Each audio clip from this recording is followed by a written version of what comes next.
Beerichery railway മേൽപ്പാലത്തിനായുള്ള റെയിൽവേയുടെ അനുമതി അന്തിമഘട്ടത്തിലെന്ന് കർമ്മസമിതി.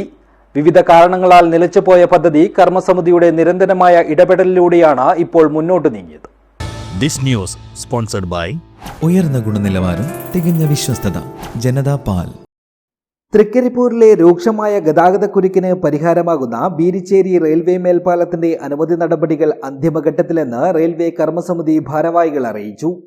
19 മാസത്തിലേറെയായി നീണ്ടുനിന്ന സാങ്കേതിക തടസ്സങ്ങളും നിബന്ധനകളും കൃത്യമായ ഇടപെടലുകളിലൂടെ മറികടന്നാണ് പദ്ധതി ഇപ്പോൾ ഈ നിലയിലേക്ക് എത്തിയിരിക്കുന്നത്. RBDCക്ക് Kannur project engineer A. Anilkumar, Kozhikode senior manager K. Aneesh Kumar എന്നിവർ പഞ്ചായത്ത് ഓഫീസിലെത്തി കർമ്മസമിതി ഭാരവാഹികളുമായി കൂടിക്കാഴ്ച നടത്തി. നിലവിലെ നിർമ്മാണത്തിന് ശേഷമുള്ള 5 വർഷത്തെ പരിപാലനവുമായി ബന്ധപ്പെട്ട അണ്ടർടേക്കിംഗ് രേഖയിൽ RBDC മാനേജിംഗ് ഡയറക്ടറും പൊതുമരാമത്ത് വകുപ്പ് സെക്രട്ടറിയും ഒപ്പുവെച്ച് നൽകുന്നതോടെ റെയിൽവേയുടെ അന്തിമാനുമതി സാധ്യമാകും. നിലവിൽ തെരഞ്ഞെടുപ്പ് ഡ്യൂട്ടിയിലുള്ള RBDC MD സുഹാസ് IAS തിരിച്ചെത്തിയ ഉടൻ തന്നെ ഇതിനായുള്ള നടപടികൾ പൂർത്തിയാക്കും. കേരയിൽ 3-ാം ലൈൻ തുടങ്ങിയ വിഷയങ്ങൾ കാരണം നിലച്ചുപോയ പദ്ധതി കർമ്മസമിതിയുടെ നിരന്തരമായ ഇടപെടലിലൂടെയാണ് മുന്നോട്ട് നീങ്ങിയത്.